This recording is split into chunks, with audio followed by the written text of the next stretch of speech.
Hey guys, what's up? It's your boy Ken. It's been a minute. I've been wanting to do a preview or prediction video on AEW's pay-per-view. It is a quarter to 2 a.m. My time in Chicago. Um, just finished watching AEW, or should I say, coming home from the AEW pay-per-view, Double or Nothing.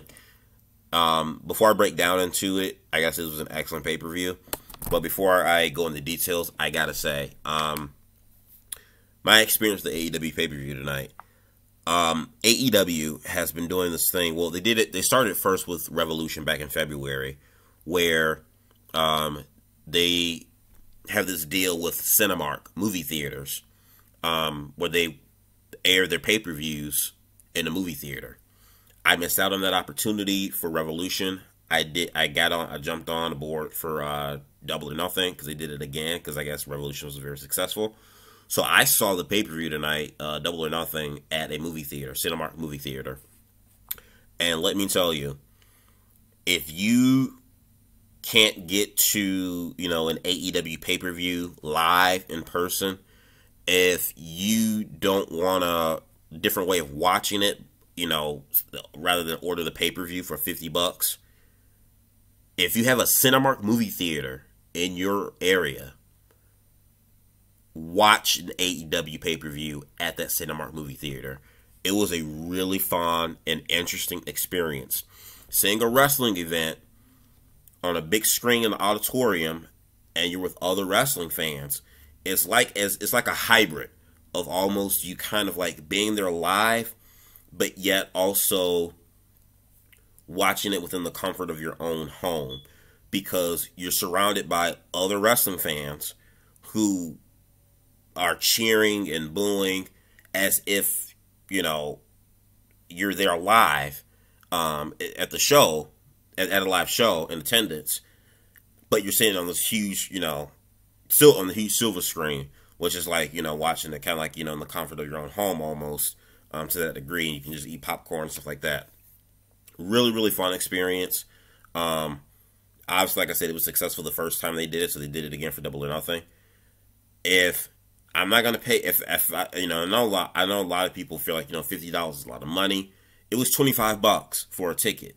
So if you don't want to, like I said, if you don't want to pay $50 to order AEW's pay-per-view, if you miss out on going to a live pay-per-view event, or can't go, or can't even go to it because it's not even in your town or state or city, find a Cinemark movie theater and pay $25 to watch an AEW pay-per-view, because I had a blast. It was fun tonight. It really was.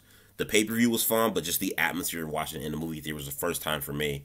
I hope AEW and Cinemark continue this partnership and they show the next, pay-per-views, remaining pay-per-views for this year and moving forward at Cinemark movie theaters, because it's going to be my go-to. I mean, it's $25 at all. It's not bad at all. Watching the AEW pay-per-view in a movie theater and being around other wrestling fans who are just as excited and amped as well, I thought it was awesome. But getting on to the pay-per-view itself, this was an excellent pay-per-view for AEW. So far in 2021, I would say this is probably one of my favorite wrestling pay-per-view, next to WrestleMania Night 1. Night 1 WrestleMania. And Night 2 of WrestleMania was good too. Night 1 was better, but overall WrestleMania was a success, I felt, this year. Double or Nothing, they delivered. They delivered. And I would say they delivered from top to bottom. The only complaint I would say about AEW's pay-per-view tonight, just in summary, there were a couple of sloppy moments in some matches, but overall, I would say their referees are stupid. There were probably more botches with some of the referees tonight than there probably were, like, a wrestler skipping up or botching a move or something like that. AEW's really got to they got to put a tighter leash on their referees. But like I said, that's just one minor complaint I have. Other than that, nothing that really dragged the show down or anything like that. This was really the big first event where we had a live attendance, like full capacity crowd. They're in attendance, and that was great as well. You know, not only feeding off the energy from the people who were in the auditorium from where I was watching the pay-per-view, but just also seeing that audience, a full crowd, you know, at the pay-per-view, and they were into the show, that energy. That's what I miss from wrestling. That's what I miss in particular for AEW, because I've always said since day one, AEW is great. They do some things that I enjoy, but their key ingredients, what makes their overall product and package appealing and fun to watch, it is their audience, because the audience they eat it up. So let's get right into it. I'm not gonna try to spend too much time on it, so I'm gonna try to make this as quick as possible because I don't want to make this video really long. Match opens up with Brian Cage versus Adam Hangman Page. Excellent opening match. Brian Cage wanted to do this by himself, but Ricky Starks and Taz's son, Hook, kind of interfered, which caused a distraction from Brian Cage as he was fighting them, saying, like, I don't need you guys. I want to do this alone. What are you doing out of here? Turns around. Hangman Adam Page hits him with the buckshot lariat, gets the pin and the win. He moves on. And then there's going to be some distinction you can see already between Brian Cage. So it looks like Brian Cage may be splitting away from Team Taz and quite possibly even turn babyface at this point and go on a solo run. So that was really interesting. Next match we got was Jon Moxley and Eddie Kingston versus the Young Bucks for the Tag Team Championships. This was match of the night. This was an excellent match. Kingston and Moxley dominated a good portion of it, but then the Young Bucks ended up making a comeback. I loved all of the wrestling nuances that I think it was Matt Jackson was making. He was doing the Randy Savage Macho Man pose. He was doing the Hulk Hogan shtick with the ears and the scoop slam, power slam. I thought that was funny. He did some other wrestlers too. There was one spot that I thought was funny where both Young Bucks were double teaming on Jon Moxley, and they did the Shield fist pose, and then they attempted to do the power bomb as Matt Jackson did the Roman Reigns roar. I thought that was a really good spot. I thought that was hilarious. That was great. Everyone in the auditorium at the movie theater that I was in, they ate it up. It was great. Really, a lot of close calls. I thought tonight that Moxley and Eddie Kingston would have been tag champions, and if they won, I wouldn't have been upset at all. The crowd was really behind them tonight. Lots of back and forth, lots of close calls, but the Young Bucks hit Moxley with the DTE like 3 or 4 times and got the pin and the win. They successfully, retained the tag titles. Excellent match. Next, we had the Battle Royal. Yeah, the Battle Royal. Casino Battle Royale. Winner of this match would receive a world title shot down the road. This was a fun match. Christian Cage started off first. I, like everyone else, thought that Christian Cage was going to win this. We get down to the wild card, or the last man who ended up coming, Leo Rush. It showed up, popped up, and appeared. Leo Rush is now All Elite. Great signing. Leo Rush is someone that I said that AEW is a guy that they should get. Actually, last year when I did a video about MLW, and I said 3 guys that MLW needs to get, AEW needs to get from MLW: Alexander Hammerstone, Jacob Fatu, and Leo Rush. Now, I think Leo Rush might still be contractually obligated through MLW, and obviously I think right now he is currently the AAA Cruiserweight Champion. So he still has some outside business outside of AEW. He has some other work that he is currently in. So I don't know if he's like fully locked in AEW completely, but if they get him, like if he's officially part of the roster, I think that's a great get. And he can definitely bring something to the table. We get down to the wire. where it is uh, Christian, Jungle Boy, Matt Hardy, and Private Party, where Matt Hardy and his crew been kind of dominated the Battle Royal to some extent. And then we get down to the last two being Christian and Jungle Boy. I thought Christian was going to get it because I'm thinking, Christian versus Kenny Omega for the world title. That'd be an interesting match down the road. But no, Jungle Boy end up getting the elimination on Christian, tosses him over the rope, and Jungle Boy wins the Battle Royal, making him the number one contender for the world title at some point. The crowd in the auditorium popped. People who were there live popped. It was a nice surprise. It was putting a young guy over, a young talent over, and Christian kind of gave him, the okay and kind of said, like, hey, like, this is your moment, seize your moment, this is your time. I thought that was a great moment that they shot there. But yeah, Jungle Boy for sure. His Jungle Boy with his song Over Like Grover, like, this is like, and it even goes back to Adam Page earlier in the night. Over Like Grover. For a lot of people, a lot of fans thought that they won't be the same, or they won't be as over anymore because of the crowd, because we didn't have a crowd for like over a year. I'm glad that those people who thought that were proved wrong. Because now that we're going to be going back on the road with AEW next week, I think next week or the week after, it's gonna be a fun watch for sure. And I think it was smart to have Jungle Boy be the one to win and get over, because he's definitely a crowd favorite. Next we had the Anthony Ogogo versus Cody Rhodes match. Anthony Ogogo versus Cody Rhodes. This is alright. I mean, if anything, I'll say this was probably the least interesting match on the main card, and probably the weakest match on the main card. Anthony Ogogo did a little bit more than what we have seen him do for the past several weeks on Dynamite. I don't see the appeal with Anthony Ogogo. I really don't. I think the gimmick of him being like a boxer, well, no, it's not even a gimmick, because he was a real life amateur boxer, had to walk away from that profession due to his loss of vision in one of his eyes. I think it's the gimmick of being a boxer and him using his fist as a gut punch as a finisher.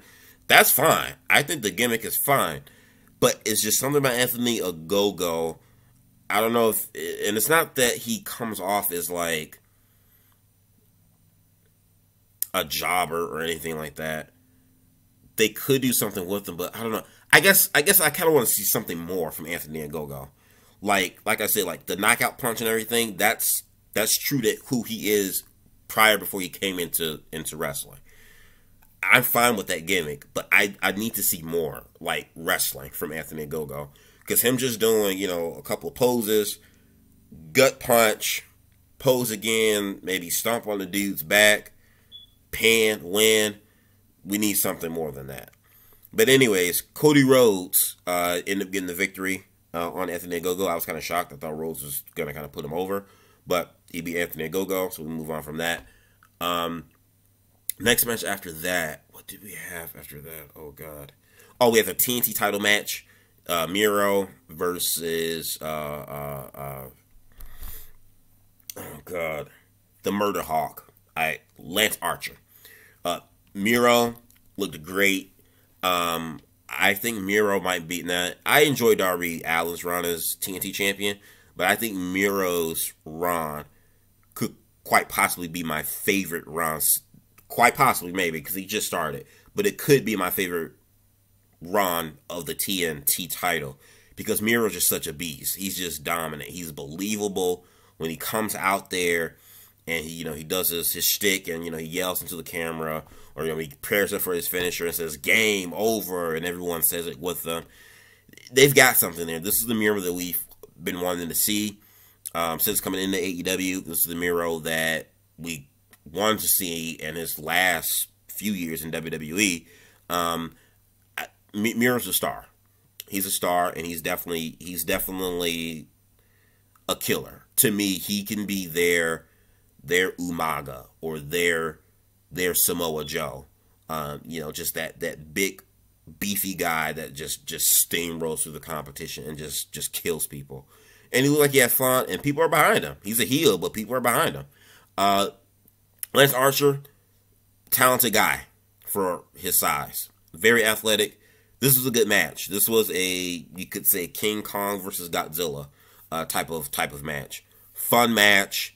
Miro ended up getting the victory with the game over as Lance Archer passed out. I don't know where they go with Lance Archer at this point. The guys had 2 chances within a year, I guess, for the TNT title, and it's failed. Next, after this, we had the Sting and Darby Allin versus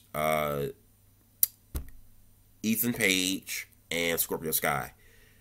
This was a entertaining match.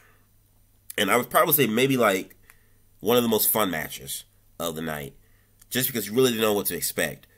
Earlier this morning, I had read an article of Sting where Sting had said that he was still feeling kind of like the stings of that powerbomb that he received from Brian Cage back in February. That his body hadn't really fully healed from that power bomb, and he says, his body doesn't heal anymore like it used to, so he has to be careful and he has to train differently just so that he can keep his stamina up with, the younger guys. Now, Sting said this himself. I read an article, I think it was either this morning or yesterday. So coming into this match, I'm saying this is Sting's first official wrestling match in 6 years. I don't know how this is going to go, considering what he said in this article this morning. He gets in the match, and Sting looked fucking great. He's 63, 64 years old, and he looked better in this match than I would say probably his last 2 and his only 2 matches he had in WWE. He looked fucking great. There was a point where Scorpio Sky gave Sting a suplex on the ramp, and everyone in the auditorium, including myself, we were like, oh man, come on. But Sting no-sold it. He got up. Sting took Scorpio Sky and threw him off the poker chip display. Sting took off his shirt. Sting was, for the first time, he's like showing his muscles, and well, not showing his muscles, but he's not wrestling in a t-shirt, because Sting's been wrestling in a t-shirt. You can say even going back to WWE, he was wrestling in a t-shirt. Well, not his match with, take that back. He didn't wrestle in a t-shirt and wrestled Rollins and Triple H. But since being in AEW, he's been wrestling in a t-shirt, or at least in the cinematic match, whatever. But he takes off the t-shirt. The crowd erupts in the place. The crowd and the auditorium, people who were in attendance at the movie theater with me, we all erupt. Sting does a crossbody dive on Ethan Page and Scorpio Sky. Great. Sting does, what is Sting else? Sting did the Scorpion Death Lock.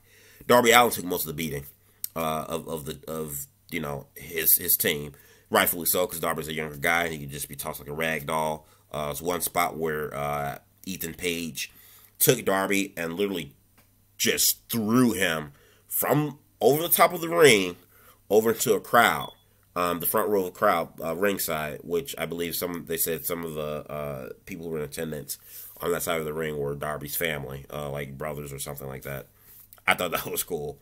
And then we get into the spot where Scorpio Sky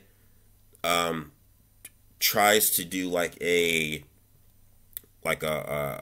head cutter on Sting, and Sting is up against the ropes, but Sting held onto the rope and grabs he like reverses Scorpio Sky into a Scorpion Death Drop, drops on him, gets the cover, the pin and the win, and Sting and Darby Allin wins. But this was a good match.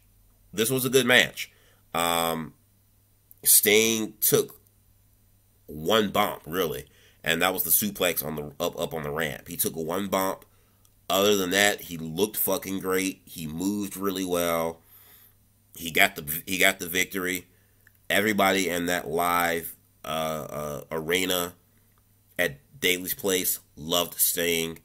Everyone in the movie theater, in the auditorium that I was in the movie theater tonight, popped for Sting when Sting came out, loved Sting, and were acting accordingly as if Sting was like, as if we were there live at Daly's Place.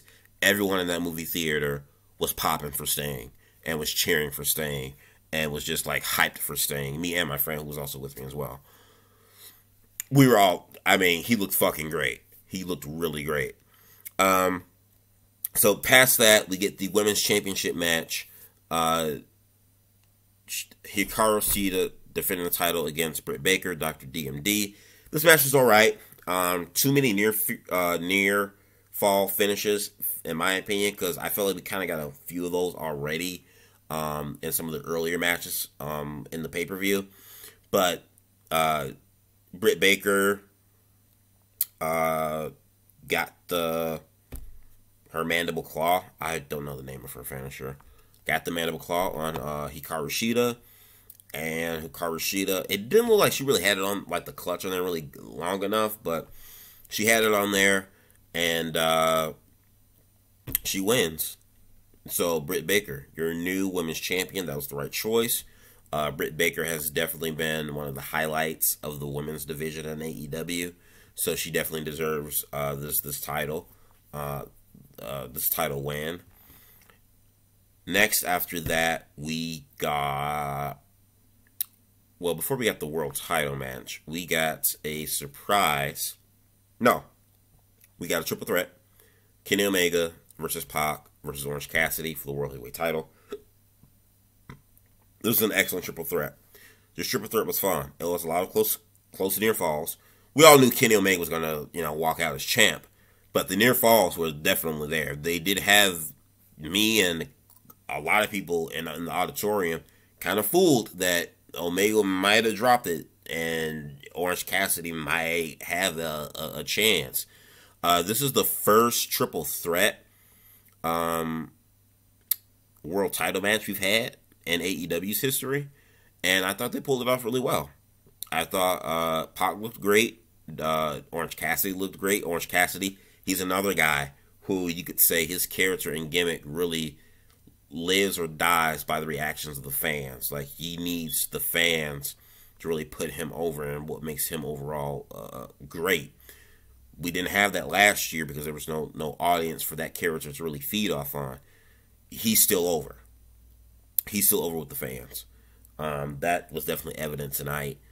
Seeing the people's reaction both at Daily Center and in the movie theater. He was definitely over with the audience still. So that's a good thing. But Kenny Omega did this one spot. It was kind of strange. I know for sure Jim Cornette is going to have a field day ripping this main event or this co-main event apart, or at least for this one spot in particular. But he was just having Don Callis bring all four of his championship belts one by one as he's hitting Pac across the skull with every Impact, TNA, or AAA Omega title, the AEW World title, just knocking him senseless. Then you get the point where Orange Cassidy hits Kenny with the orange punch. He gets a pan. He lays a cross over on Kenny Omega, but Kenny Omega quickly grabs Orange Cassidy and turns his momentum against him, pinning his shoulder to the mat. 1, 2, 3. Kenny Omega retains. Good stuff. I don't think no one could expect anything different with that. Next, we get a surprise announcement here. Not Don Callis. Tony Schiavone. Tony Schiavone had, mentioned that we will be getting a second 1-hour show called AEW Rampage on TNT later this summer. And he announced that they have a new signing. This person is going to be a coach as well as a new sports analysis for the Rampage show. And I think he might be an announcer as well for the second show. The world's strongest man, Mark Henry. Mark Henry is all elite. Everyone in the auditorium popped and was like, whoa. Everyone in the Daily's Place Center was like, whoa. I'm just like, what? My reaction was just, what? I have mixed opinions about this. I really, really do. Mark Henry being in AEW, him being a commentator for the second show, don't know how well that'll work. Now, they also said he will also have a legitimate backstage role in being a coach. Now, if we know Mark Henry, we know for sure, how he talks on Busted Open Radio Show and, how he views wrestling and everything else. Mark Henry's a tough son of a bitch. Mark Henry, if he's going to be a coach, Mark Henry is going to be somewhat of a bulldog in that locker room. And if you know AEW and the people that they kind of align themselves with and the people that they kind of put in certain certain positions of power and whatnot, it's all friends wrestling, It's everyone's kind of, they're friendly and friendly with each other and kind of cordial. Mark Henry ain't that cordial. Mark Henry is a guy, which one could say could probably be needed, because I do think Mark Henry, as being a coach, a backstage guy, I think Mark Henry would definitely separate the men from the boys in that locker room of AEW. I think Mark Henry will definitely be a strong force behind the scenes of AEW in that locker room, because he was already he had their reputation in WWE. So I think he's going to bring that same mannerism in the locker room. Now, what that means for the boys in the back, could he rub heads and maybe rub some people the wrong way? Maybe. There's also the fact that you also have Leo Rush now being in AEW, and we know Rush and Mark Henry, they've had their personal beef or heat with each other when Rush was in WWE, and they kind of talked some smack. Maybe it's water under the bridge. I don't know. AEW taking another guy from WWE, being Mark Henry, I really don't see the point in it. I mean, I know by them moving to TBS, well, I found out now since I made the original video, but since moving out to TBS and I'm getting the second show, they got an increase in their pay. And Tony Khan made a statement and said, moving forward, starting, I think, this coming Dynamite, post pay-per-view, it's going to be the beginning of a new era for AEW, and that means new signings was one of the things he said that he mentioned. And I'm saying to myself, new signings, oh God, writing out the checkbook, let's sign everybody. I'm kind of indifferent for Mark Henry. Do I think he could be useful as a coach? Yeah, like a Big Show, I think he could definitely bring some value to some of the bigger wrestlers and show them how to work and coach them how to work like a big wrestler, aka Brian Cage. But I don't know what's up with having these big giant dudes as commentators. I mean, I don't know. Despite that, we get on to the main event here: Inner Circle versus the Pinnacle. Stadium Stampede match. If the Inner Circle lose, they would have to split up. This was entertaining. There's nothing I can really say about it. Was it a wrestling match? No. You knew going into this wouldn't be like a wrestling match, especially if you knew of the Stadium Stampede from the previous year, last year that we had, the first one. This was just an all-out entertaining match. It was back and forth brawling between a lot of different, Wardlow versus Jake Hager, Sammy, and I forgot the guy, Adam Pearce, Jericho with MJF, LAX against FTR in a bar fight scene, and we got camo from Conan. This was just all over the place, but I don't mean it in a bad way. I mean, like, it's a stadium stampede. It was basically a backyard brawl, backstage brawl, like the first one was. In comparison, I don't know if this one's as good as the first one, but this one was still entertaining and it still delivered. I can't really say what's a key moment out of this. I mean, Jericho beating up on MJF, and MJF kind of ran away, just being a chicken shit heel, but like an entertaining one at that. Everyone in the auditorium laughed and thought it was great. It was funny. He had some good spots. Wardlow, definitely there's something there with him. I definitely see for sure the future heavyweight guy that they can definitely do something with. My only one gripe or complaint, I kind of wish we was seeing a little bit more between LAX and FTR, because we had like this kind of cool bar fight scene between both teams, and then you had it where I think it was Santana had one of the FTR guys in an elevator, and it just kind of cut away from that, and then we never got back to that. We just went back to Jericho and MJF, and then we went back to Sammy and Adam Pearce. But Sammy and Adam Pearce, they probably had besides Jericho and MJF, they probably had the best, brawls and street fights. Sammy Guevara is fucking Spider-Man. I mean, he was like doing flips off the walls and off the forklifts and everything. Cool. Then we get to the point near the end of the match where Adam Pearce and Sammy Guevara get into the ring. And Sammy Guevara tells Adam Pearce, he's like, hey, remember, I did this to you. Slams him up against the chair that was wedged in the corner. He does this, I don't even know what it's not even a sunset flip, but like Spanish fly, I think is what it's called or whatever. And Guevara hits Pearce with it, pins him, and why am I saying Adam Pearce? Adam Pearce is the GM guy on SmackDown and Raw. I'm tired. It's literally 2:10. But I'm going to wrap it up here. But the point is, Sammy Guevara got the pin and the win for the Inner Circle. So the Inner Circle are still intact. They're still together. Definitely you can tell at this point now, there's going to be a blowout. There has to be a third match between both factions. Where they go from here, what they do, I don't know. But honestly, I don't care. Because, wrestling has come much, wrestling is so predictable and can be so predictable. I'm not going to bitch and complain about, I don't know where they're going to go, in terms of a direction of a storyline, especially if it's a good one. And Pinnacle versus Inner Circle factions, their battles, their feuds, it has been entertaining. From Blood and Guts to Stadium Stampede tonight, both occasions, it was good. And they left the fans leaving happy. And I thought it was a great idea to have Sammy Guevara. And again, this all goes focusing on the young talent. Sammy Guevara, if you go back to this whole story, Sammy Guevara was the one who was kind of being shunned from the Inner Circle when MJF first came in. Then Sammy Guevara quit the Inner Circle.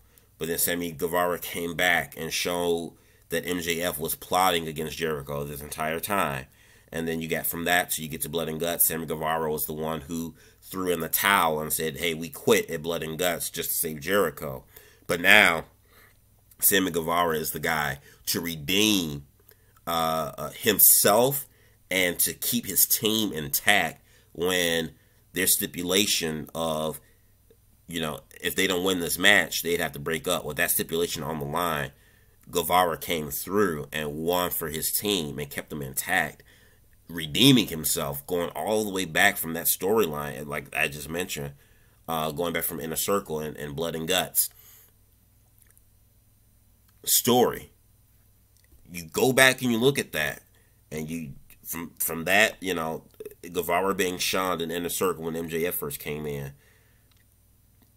him leaving the group, him coming back and throwing in the towel to save Jericho, Blood and Guts. Then tonight, this is good storytelling.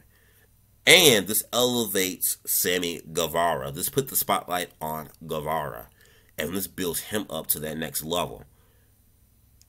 This is what wrestling should be. This is what AEW did it. They did it right. They did it right tonight. They did it right tonight. The fans left happy. Everyone, like I said, there's nothing bad I can say about this pay-per-view. There's a few things I could probably nitpick, but none of it really brought the show down. Like, from beginning to end, this was a solid pay-per-view. And probably one of my favorite pay-per-views this year I've seen, next to the two nights we had of WrestleMania that I thought were enjoyable. But definitely, this pay-per-view was far better than Revolution. And Revolution wasn't a bad pay-per-view. It was just the ending left a bad taste in people's mouths, and how that match concluded that it left a bad taste in everyone's mouth. This makes up for that pay-per-view. This pay-per-view blew Revolution out the water, in my opinion, from top to bottom. Solid show. The audience was into it. So having a laugh crowd, that was great. And like I said again at the very beginning of this video, watching this in the movie theater was also a fun experience. I mean, it was 4 hours because I was there from like 6 p.m. and I didn't get out till like 11. But I mean, it was a fun experience. I mean, for a pay-per-view, and AEW doesn't have pay-per-views, every month. So to go to a movie theater, once every quarter of the year for 4 hours, eat some popcorn, surrounded with other wrestling fans who are into the product as well, and it's only $25 a ticket. You're not spending, it's half the price if you were to pay for it on pay-per-view at home. That's not bad at all. That's a great deal, and that was a great experience.